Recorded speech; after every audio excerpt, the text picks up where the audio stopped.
O Mato Grosso do Sul está entre acho que os 5 maiores produtores de soja do Brasil. A produção aqui, basicamente, 80% ou até mais é a produção de soja e milho. E hoje o produtor não tem nem coragem de transitar pela aldeia. Estão dando volta aí de 50 quilômetros de distância para vir até a cidade. Está bem acirrado, né, a situação entre os índios e produtores rurais. Se acontecer de decretar que é terra indígena, eu acho que aí vai se instalar uma guerra muito grande aqui.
Sem terra ninguém vive. A terra é a mãe da gente. Mãe e o pai. Dá feijão, dá mandioca, dá batata, dá arroz. Agora em cima do dinheiro, em cima do boi, a gente não planta nada.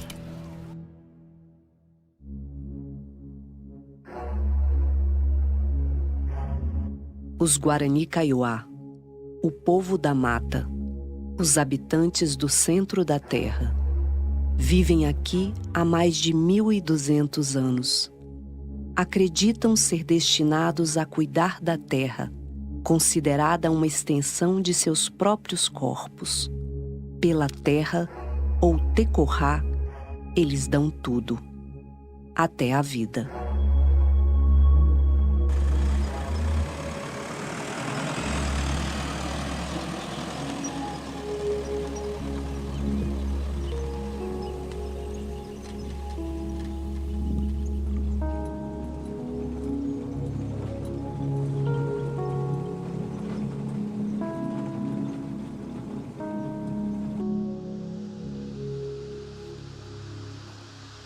Eu nasci em Espumoso, Rio Grande do Sul. 6 de setembro de 1973 eu cheguei aqui.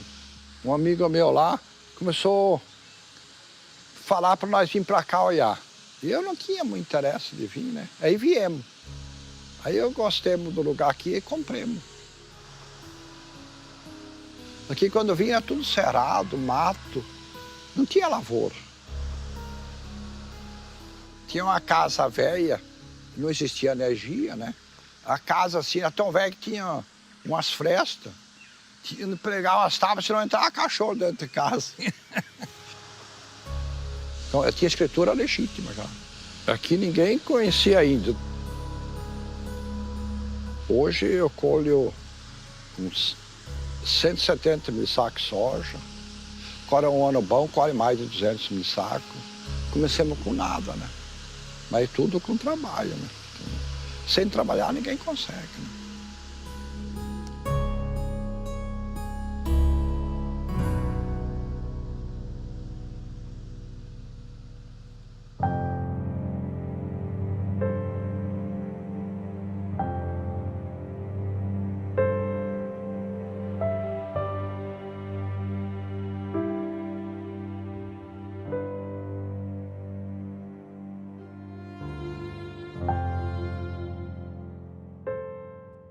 Nós estamos sofrendo, esperando, quase 20 anos já. Nós nascemos aqui no Guirarocá.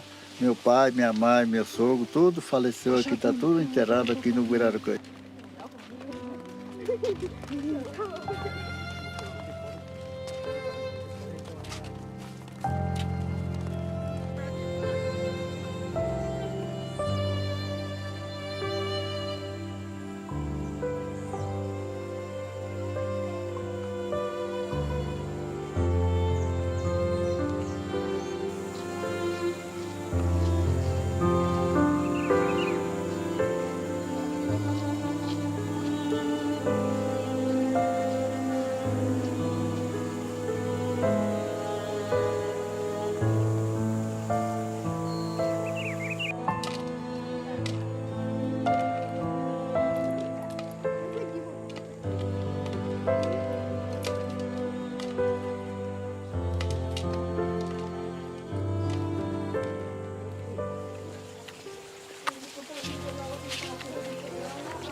O segurança daqui do fazendeiro, ele não quer que mais traz a água. O pistoleiro deu tiro em cima da mulher, em cima de tudo nós, por causa da água, não quer que pega nenhum.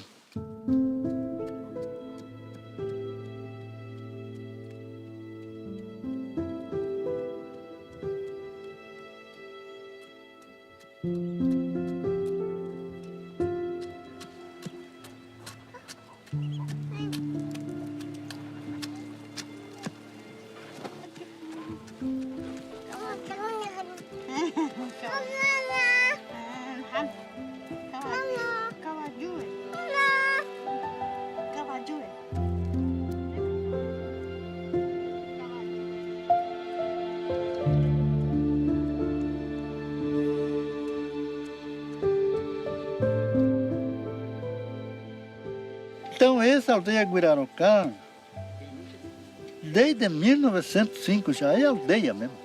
Em 1932 chegou aqui a guerra. Aí o fazendeiro veio.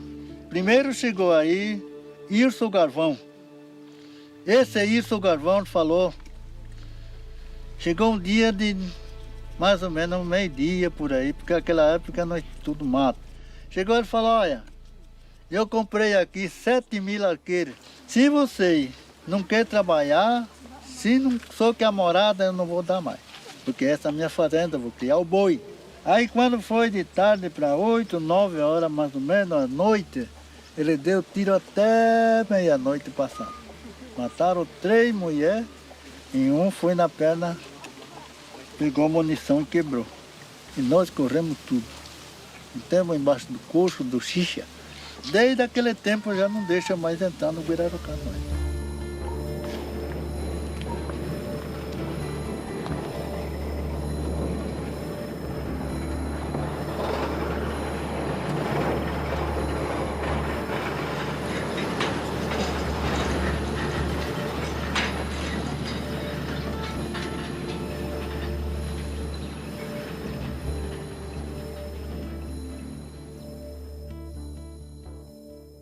Mas chegamos num ponto que você vê invadindo propriedades e ninguém faz nada. A gente fica esperando a justiça, fica esperando que dê assim a reintegração de posse e nada. Aqui todas as terras foram tituladas pelo governo do estado, pelo governo federal, através de colonizadoras, através de várias empresas que vieram aqui para colonizar a terra.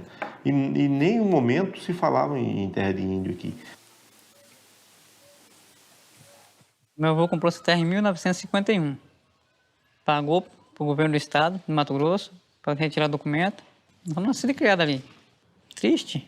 Você vê que tudo que você construiu não ter, acabar e ficar em nada. Você não tem mais nada na vida. Eu sou filho, na verdade, de pequeno produtor rural. Toda a vida eu tive vocação de trabalhar com a terra. Entra um, entra outro governo, entra governo, sai governo e não resolve nada.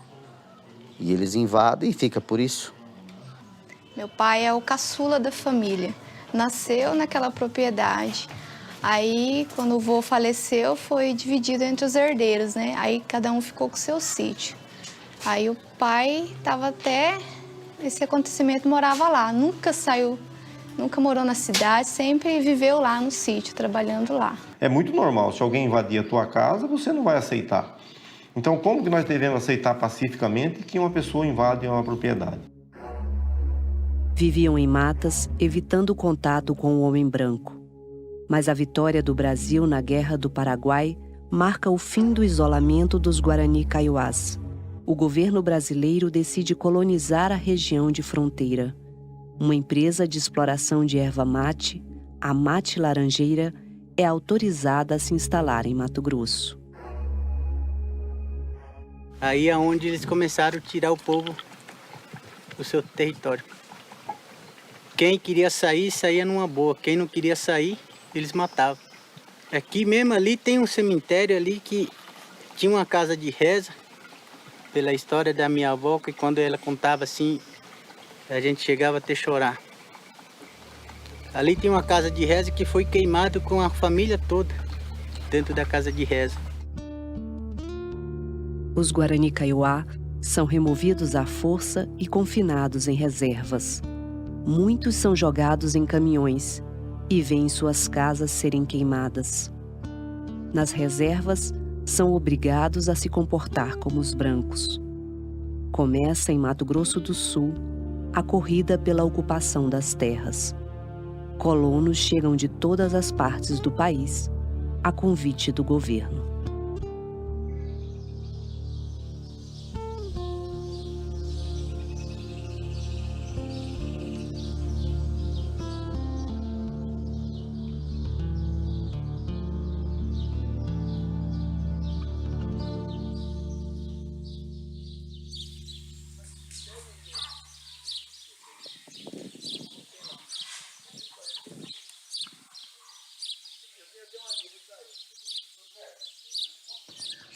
Bom, eu nasci na Bahia em 1940 e com 4 anos de idade mudei para o interior do estado de São Paulo.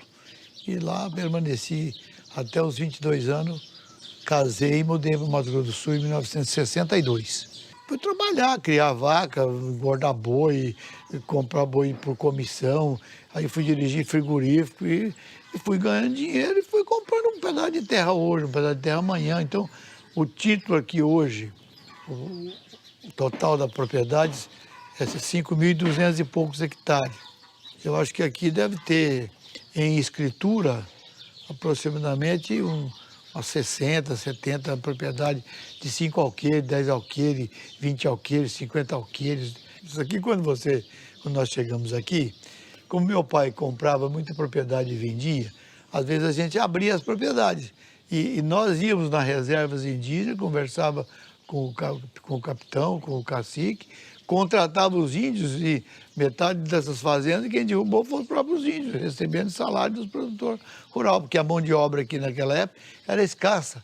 E a minha vida inteira foi mexendo com a terra e trabalhando no comércio, compra e venda de boi. Então para cá migrou muita gente, pernambucano, baiano, sergipano, paulista, mineiro, vieram para cá. Na colônia agrícola começou o desenvolvimento.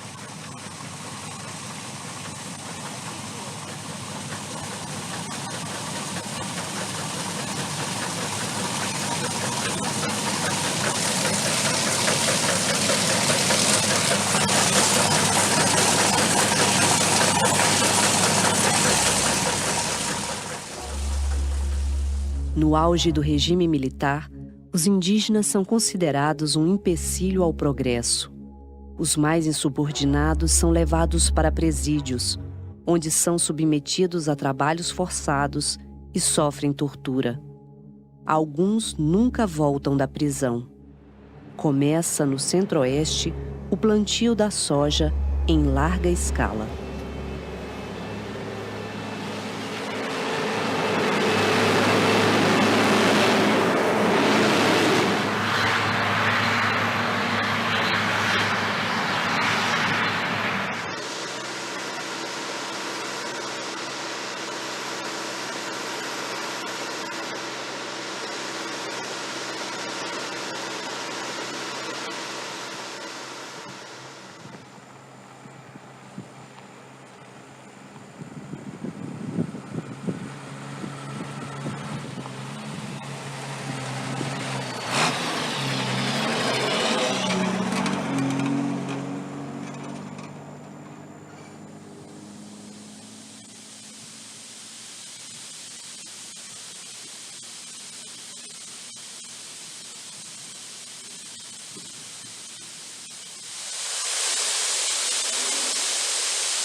aqui tinha muito recurso para nós. Tinha esse mato aqui, esse Guiraucá dentro, tinha muito remédio no mato, tinha mel de Europa, tinha muita caça, tinha muito uma fartura para nós. Tinha muita peixe, tinha muita coisa aqui. No campo, mesma coisa também. Mas depois que vem, derrubou tudo, deixou limpo, hoje tem soja, isso milho. E nós, o que nós estamos vivendo aqui? Nós estamos olhando aí com a língua seca. Eles falam que coloca a comida na mesa dos indígenas, na mesa da população. Não. A soja não vem na mesa da população. O milho não vem na mesa da população. Então o que a gente precisa? A gente quer que se eles falassem que a comida vem para a mesa da população, acho que aqui você podia ver arroz, feijão, agora óleo, que são tudo importado para outro país. Então para nós não serve isso. Que nem aqui, que tem esse canavial aqui, né? Tem córrego ali embaixo.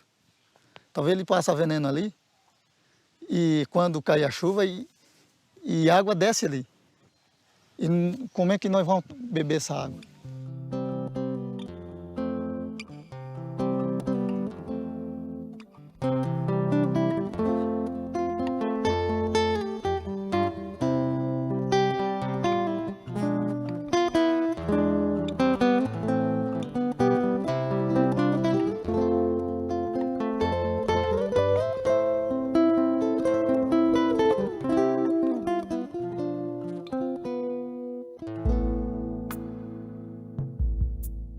A Constituição de 1988 traz o tempo do direito.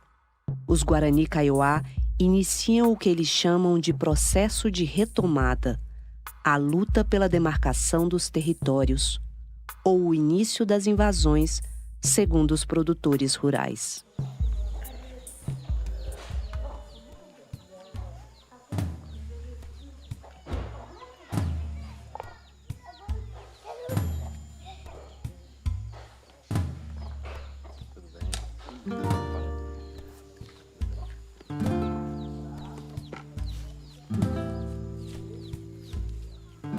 A Fazenda Barra Bonita foi invadida. Naquela época, a Polícia Federal presenciou a invasão e falava à Polícia Federal que ela estava lá para manter a ordem e não podia ver o conflito.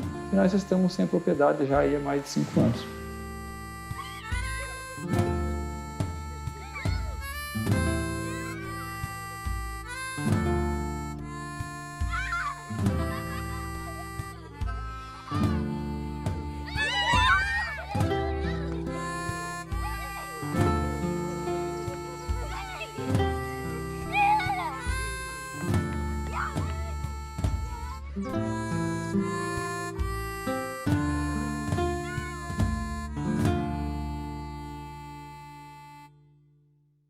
Estamos aqui desde 2007, retornando aqui para ocupar, ou seja, usar de novo essa terra tradicionais nossa, a qual antes de 88, que muitos Guarani Kaiowá foram despejados daqui de Curuçuambá para reservas, né? Em Juti, nós temos uma invasão na Fazenda Taquara que já está com 20 anos e não se resolve até hoje, é briga constante. E a partir dali eles invadiram parte de uma propriedade, querem mais, e é sempre gerando conflito. Eu estou com as minhas mãos cheias de calo numa propriedade rural fazendo uma cerca, se eu não sei se amanhã vai ser minha ou não, eu derramando meu suor, eu deixando de estudar para mim saber se amanhã vai ser minha ou não. Que país que é esse sem lei? E se eu querer tomar justiça com as próprias mãos, eu sou considerado um bandido, um assassino? O que está virando aqui é uma guerra, né? E dentro disso, com certeza pode acontecer a morte, porque se você for ir defender o seu patrimônio, ou os indígenas vão ir invadir uma propriedade, se acontece o conflito, com certeza deve acontecer extremos uma hora de uma pessoa querer ou matar ou morrer, né? A gente ouve relatos de produtores aqui que choram. Produtores choram aqui dizendo, não, eu lutei, trabalhei para ganhar, agora eu vou perder? Não, eu não posso perder a minha propriedade. Atacaram a comunidade, queimaram várias casas, mais de 17 casas, né? Que hoje só tem barraco porque queimaram todas as casinhas de cada família, né? Inclusive queimaram alguns documentos pessoais, roupas, comida, tudo queimaram no ataque que houve violentamente no começo de janeiro de 2016, né? Quem comandou esse ataque? São os próprios fazendeiros, sindicato dos fazendeiros, são os políticos locais. Ele andava motos, uma carro da caminhonete Hilux branca, andava também trator, cheio de pessoal, tá tudo armado, tava na mão, né? Ele tá querendo, se achar um pessoal, vão matar mesmo. Se criança se achar, vão matar mesmo. Se é um idoso, vão achar, vão matar, que o patrão deixou. Hoje a consequência é o que está acontecendo. Essas crianças estão morrendo de fome enquanto os bois, né, estão engordando cada vez mais, né, enquanto as crianças estão aqui morrendo de fome.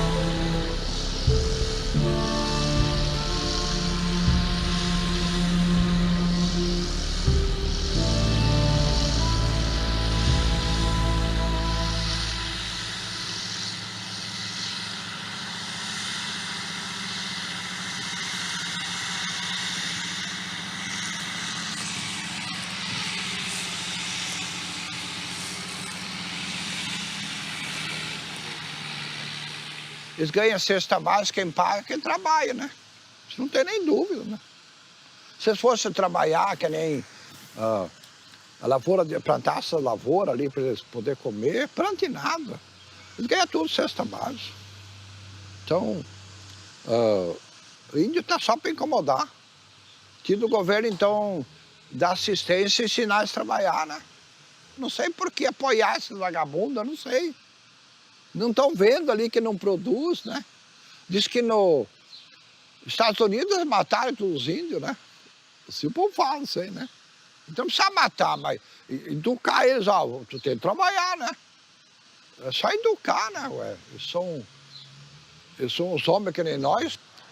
Me contou um vendedor de veneno esses dias que tem um índio inteligente que está plantando lavoura para ele, né?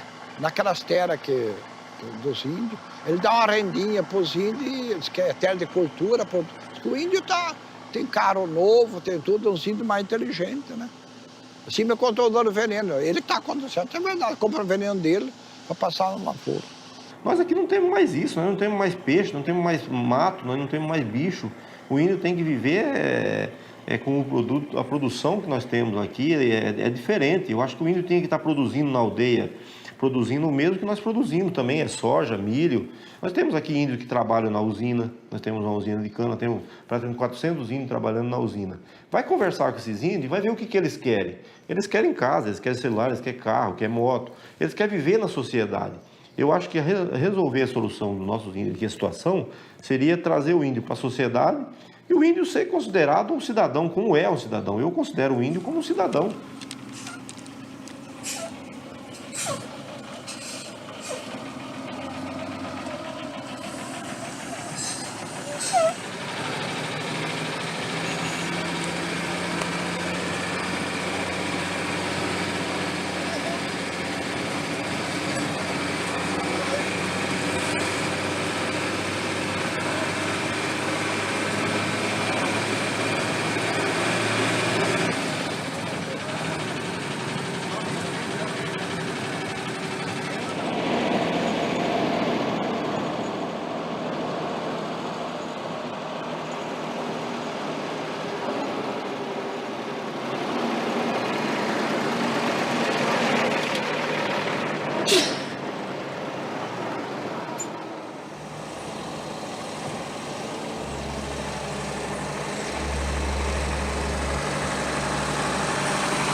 Confinados em reservas, começam a perder a identidade cultural. O índice de alcoolismo e uso de drogas não para de crescer. Sem perspectiva, muitos encontram na morte a única saída. Num período de 35 anos, mais de 1.100 guaranis kaiowás cometem suicídio. A maioria eram jovens e crianças.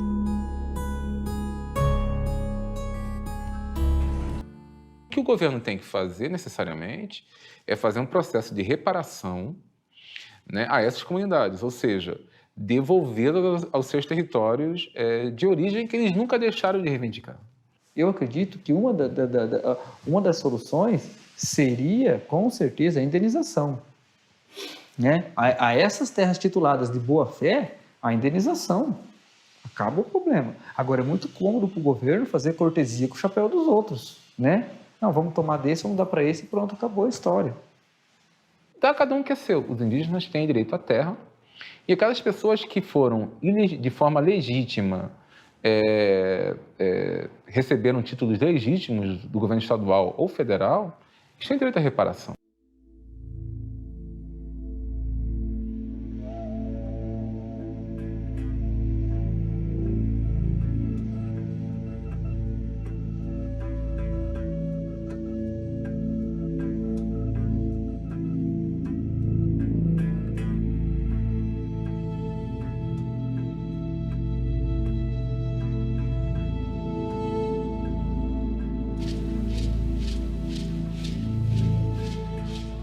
Eu fui em Brasília, né, por causa da demarcação da terra de Guiraraucá.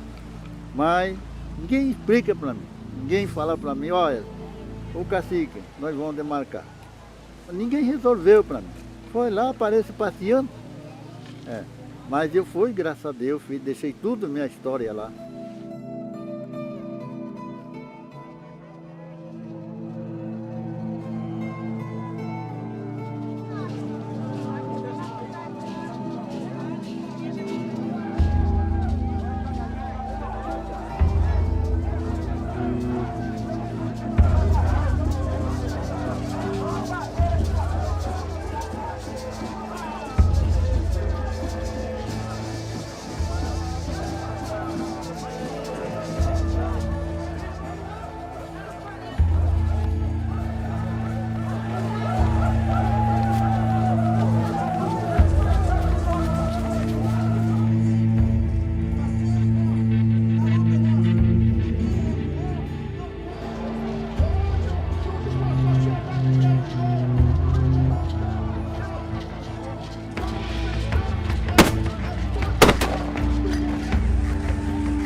a minha esperança já está curta.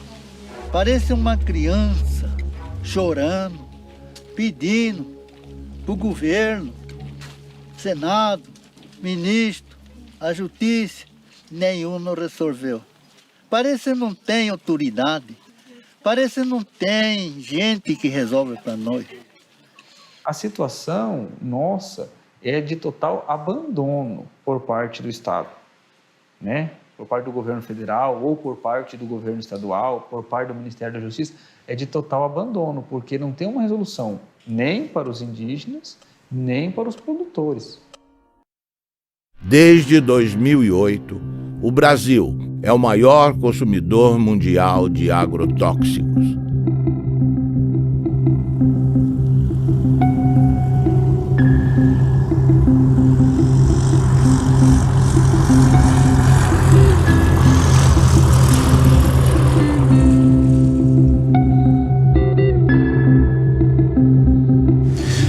A história da América Latina é uma longa história da perda, da usurpação, do roubo dos recursos naturais. E a consciência da necessidade de preservar esses recursos, de defender esses recursos, não é tão acelerada como o processo do roubo que continua. Os ladrões são mais rápidos do que a gente, né? São mais velozes que nós. Um exemplo, o mais revelador de todos, eu acho o mais indiscutível de todos, a propósito desse divórcio entre os direitos da natureza e os direitos humanos, é o que acontece com os agrotóxicos, que estão sendo permitidos, esses venenos contra a natureza estão sendo permitidos em países que têm governos progressistas, em nome da produtividade. Ou seja, em nome de um critério economicista de o que é o progresso humano. Mas o que acontece com a terra? O que acontece com a gente? A terra e a gente são muito mais importantes que os numerinhos da produtividade. Então, se dá essa contradição, que governos que têm uma política progressista aceitam os agrotóxicos como se fossem uma necessidade inevitável, sem perceber que tem aí uma certa traição aos princípios que estão esses mesmos governos predicando, que são princípios muito ligados à saúde humana e à saúde da natureza. São vários princípios ativos banidos na maior parte do mundo que circulam impunemente no Brasil, porque o lobby dos agrotóxicos, que é poderoso, que movimenta recursos vultosos, o Brasil é o campeão mundial de agrotóxicos, nenhum outro país pulveriza na lavoura tanto agrotóxico quanto o nosso. Esse setor movimentou no ano passado mais de 7 bilhões de dólares em venda de produtos. Questiona na justiça com sucessivas petições, com embargos, protelando processos. Então, a reavaliação toxicológica da Anvisa fica amarrada às injunções do judiciário. O que está em jogo agora? Está para ser decidida nos próximos dias a forma como o Brasil se posiciona em relação ao princípio ativo chamado metamidofos. Esse ano, questionou uma resolução da Anvisa proibindo a venda e o uso de metamidofos no Brasil. O que é esse palavrão? É o princípio ativo de um agrotóxico usado nas lavouras de soja, de batata, de feijão, tomate, trigo e algodão. Quais são os problemas causados pelo metamidofos? Entre outros, atinge sistema nervoso central, dano de memória, lapsos de memória em crianças, perda de movimentos, prejuízo ao movimento das crianças principalmente, reduz imunidade no organismo, causa desregulação hormonal, sistema reprodutor pode ser comprometido, pode haver complicações no embrião das gestantes, ou seja, é um veneno que foi proibido em países como Estados Unidos, E China, que veja, são bem diferentes na forma como vetam circulação de produtos. Sim. Países da Europa, a comunidade europeia toda, e países da África. Mais uma vez, são países bem distintos, ou blocos de países bem distintos, na forma como vetam circulação de produtos. O Brasil tolera. A chamada Revolução Verde, pós-Segunda Guerra Mundial, prometia comida farta e sadia na mesa dos habitantes de todo o planeta. A pretexto de modernização nos campos, a Revolução Verde impôs o monocultivo em áreas extensas, expulsando o camponês e sua família da terra que cultivava, trocando homens por máquinas. O uso de sementes geneticamente modificadas, os conhecidos transgênicos, generalizou-se a pretexto de multiplicar a produção. O uso dos agroquímicos ou agrotóxicos foi intensificado a partir da década de 60, com o uso de adubos químicos e venenos. A química promete saúde, mas oferece riscos aos que consomem alimentos geneticamente transformados e aos trabalhadores que manipulam os agrotóxicos. Hoje, o Brasil possui e opera mais de 400 tipos de agrotóxicos registrados, inseticidas, fungicidas e herbicidas. A tecnologia utilizada na Revolução Verde é proveniente da indústria da guerra. Durante a Segunda Guerra Mundial, a IG Farben, a empresa alemã que fabricou o gás Zyklon B, deteve o monopólio da produção química da Alemanha nazista. Entre os seus principais proprietários estavam a BASF e a Bayer. Os Estados Unidos utilizaram no Vietnã de 1961 até 1971 o herbicida conhecido como agente laranja. Segundo a Monsanto, uma das empresas produtoras, foi para salvar as vidas dos soldados americanos e aliados, desfolhando a densa vegetação das selvas vietnamitas e, portanto, reduzindo as possibilidades de uma emboscada. Além da Monsanto, a Dow Chemical também participou da Rede da Morte. Com o fim da guerra, inúmeras ações foram movidas contra a Monsanto, a Dow e outros fabricantes de produtos químicos. Nos tribunais, chegaram a um acordo que gerou uma indenização de 180 milhões de dólares aos que combateram no Vietnã. A Justiça da Coreia do Sul ordenou que a Monsanto e a Dow pagassem 62 milhões para 6.800 veteranos de guerra coreanos.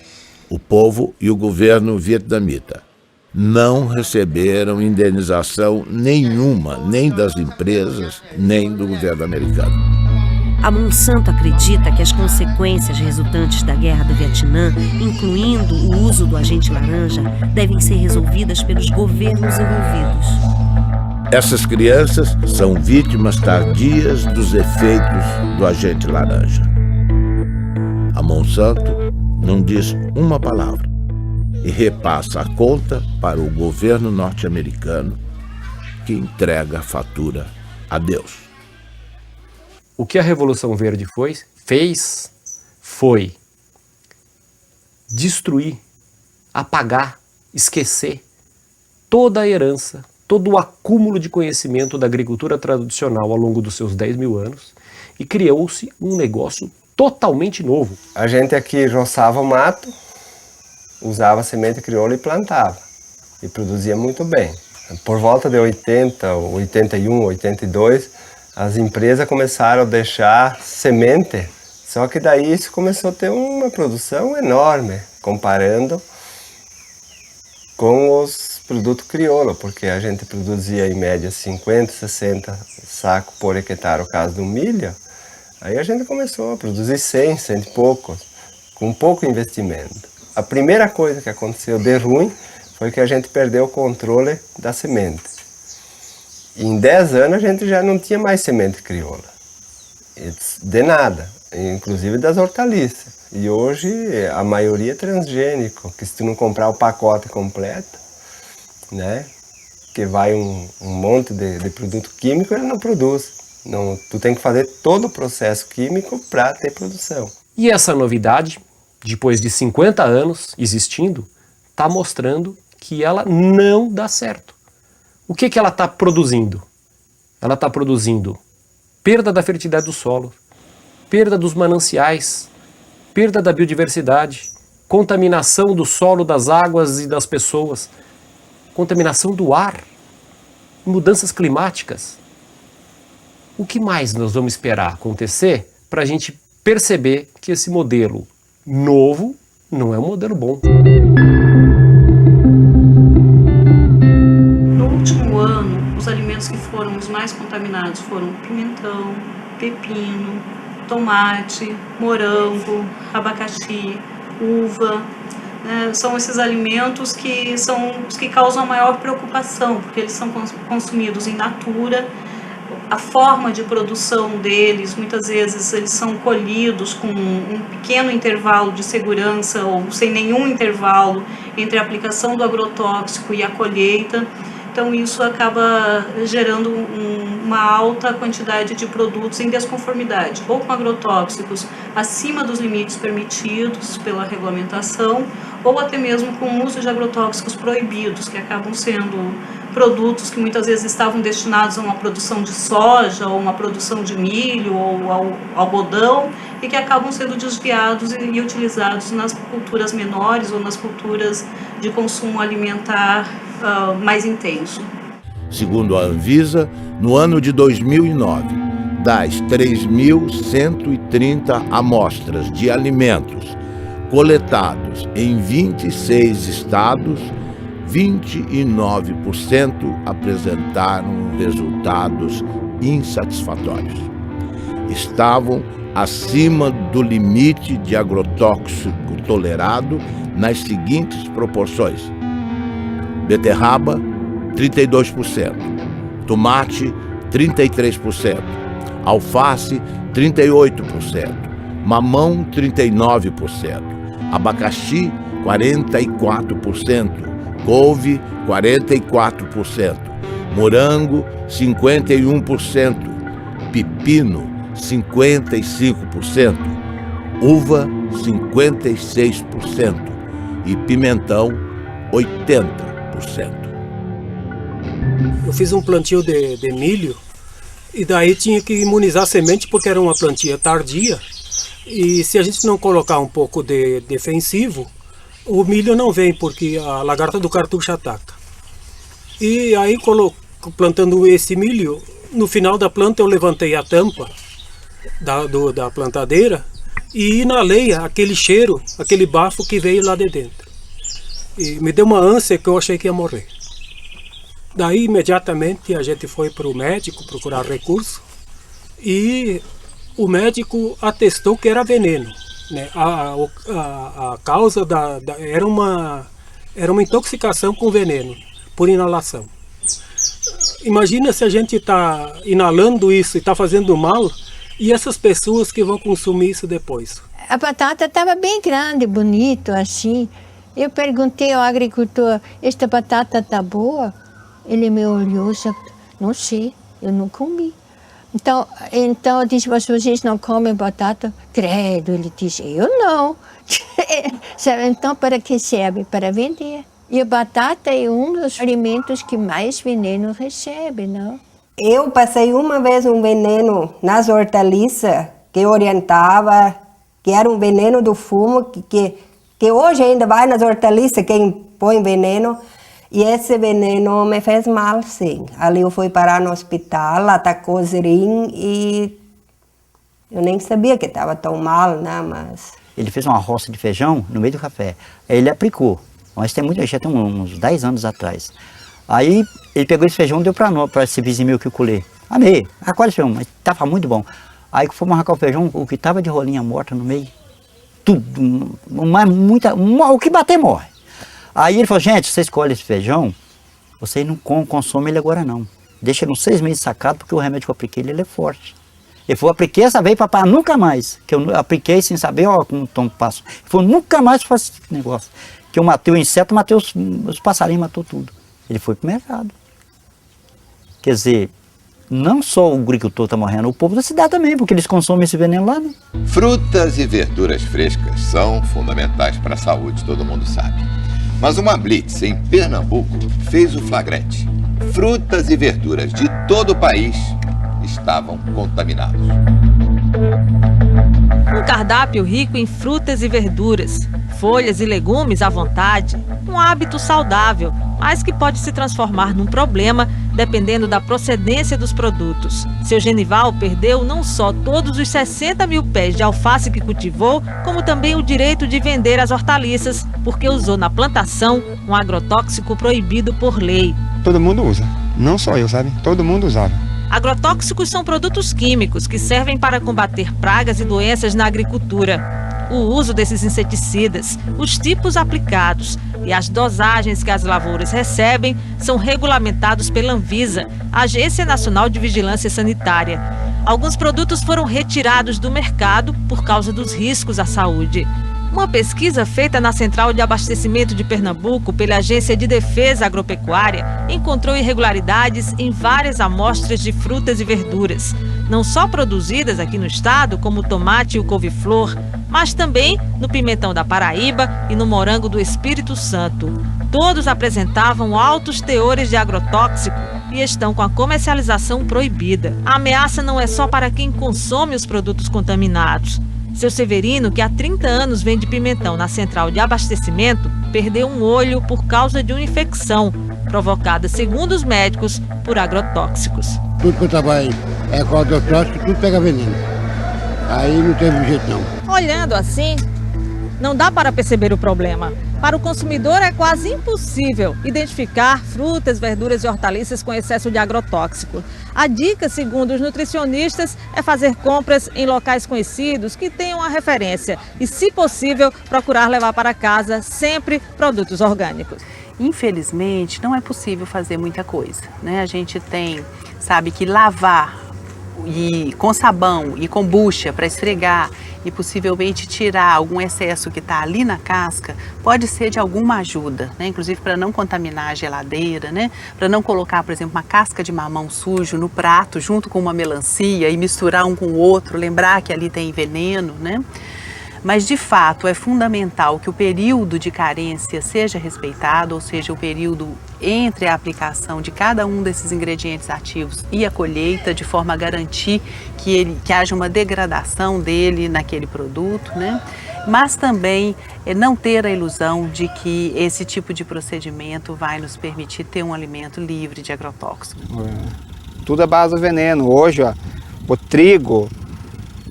Quando vão colher, eles passam secante para matar o trigo, para colher mais seco, daí a farinha que já vai, né? Então a gente hoje em dia está comendo veneno. Daqui até chegar na mesa, até quem consome, é só veneno. E quem ganha é as multinacionais. Monsanto, que cobra R$1 em saca, sem botar a mão na lavoura, né? Sem estar aqui passando veneno e assim por diante.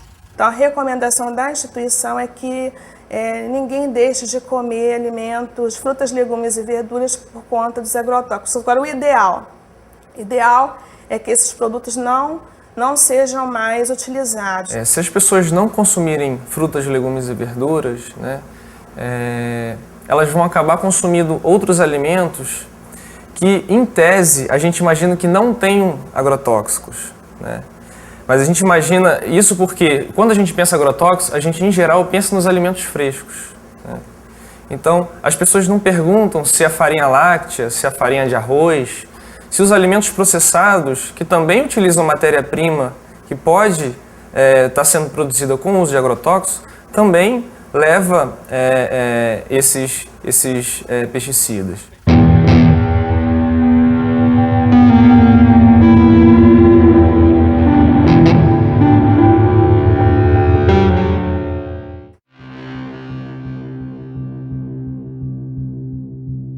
O grande responsável pelo motivo desta audiência pública, que é o autor de uma entrevista no jornal Le Monde Diplomatique Brasil, que publicou uma entrevista bastante prejudicial ao país. Brasil envenenado, e o subtítulo Alimentos contaminados. Então, a partir de um momento que um diretor da Anvisa, que é o responsável em avaliar, aprovar ou não os defensivos para a agricultura, genéricos ou não, faz uma declaração dessa na imprensa, ele tinha a obrigação de vir se justificar no Senado Federal. Ele está dando prejuízo a um patrimônio nacional, senhor presidente.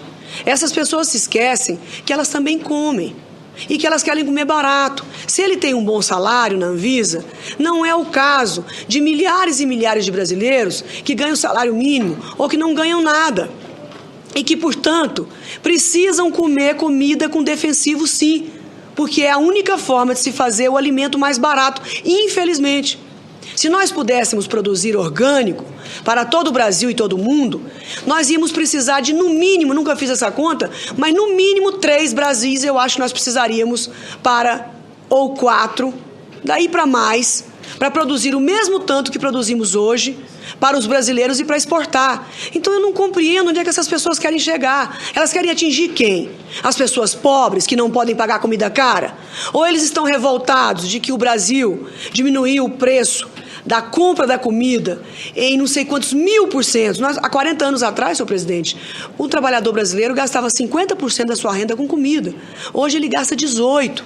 Se não nos atrapalhassem, os agricultores poderiam estar aí fazendo com que isso custasse 12% da renda do trabalhador. É burocracia para dificultar a vida da maioria e beneficiar uma pequena minoria. E o pior de tudo isso, o mais desonesto de tudo isso, senador Gelner, é que a bandeira é bonita. É a saúde humana em jogo. A população toda fica a favor deles. Nós já pegamos resíduo de agrotóxico em cultura, que aquele agrotóxico não é autorizado. Nós já pegamos resíduo de agrotóxico em cultura, que aquele agrotóxico é autorizado, mas está muito acima daquilo que é permitido. E já pegamos resíduo de agrotóxico que não é permitido no Brasil. Jornal de Mato Grosso. Ministério Público investiga os casos de intoxicação causados por agrotóxicos no município de Lucas do Rio Verde. Como o Jornal de Mato Grosso já havia adiantado, além das plantas, da água e do ar, pesquisas revelam que houve até a contaminação de seres humanos devido à exposição frequente a esses produtos. As amostras foram colhidas de 62 mulheres atendidas pelo Programa de Saúde da Família de Lucas do Rio Verde, a 350 quilômetros de Cuiabá, e todas apresentaram pelo menos um tipo de agrotóxico.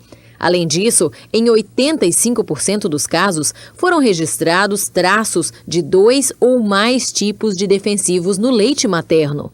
Claudimara, que foi voluntária e amamenta a filha Antonella até hoje, levou um susto com o resultado. O que isso vai acarretar para minha neném, né?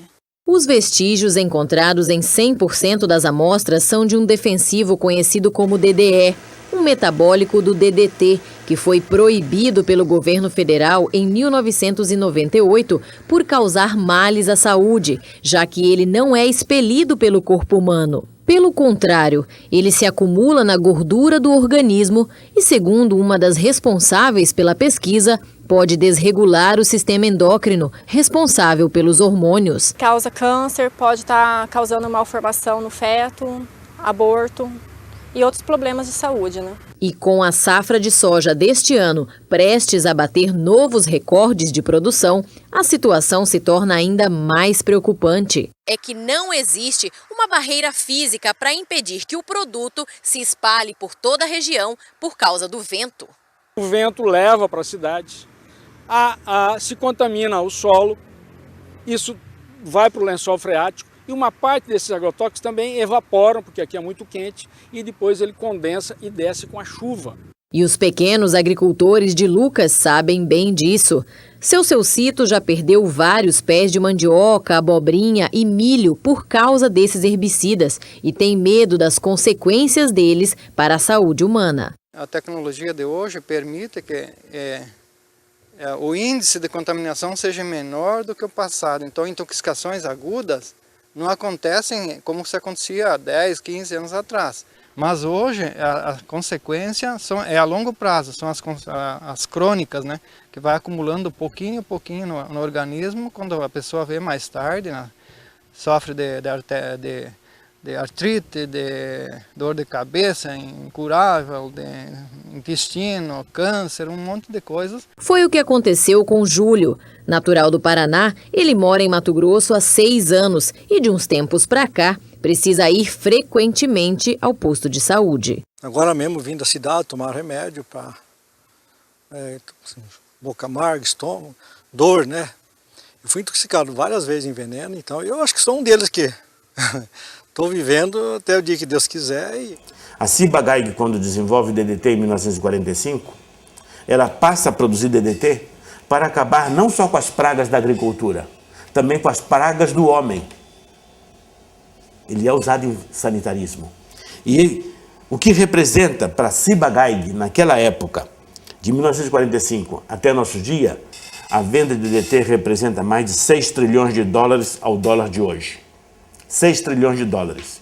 A pergunta é cínica, sarcástica. Eu vou me preocupar com o câncer do próximo? Não tenho porquê. 6 trilhões de dólares.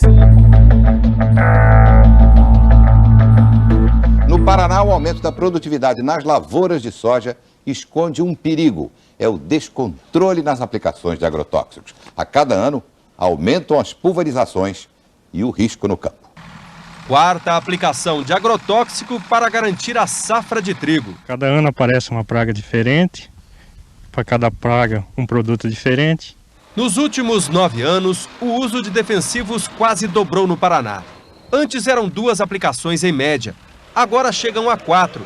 E na plantação de soja, o abuso é ainda maior, 8 aplicações. A venda de agrotóxicos aumentou 140% em 10 anos, crescimento maior que o da produção de grãos, que ficou em 75%. Para esse pesquisador, faltam técnicos no campo para orientar os agricultores. Ele acaba, às vezes, ficando sujeito a recomendações, muitas das vezes, inadequadas. Veneno demais contamina o meio ambiente, aumenta os custos, faz mal para a saúde e pode prejudicar também o bolso dos produtores.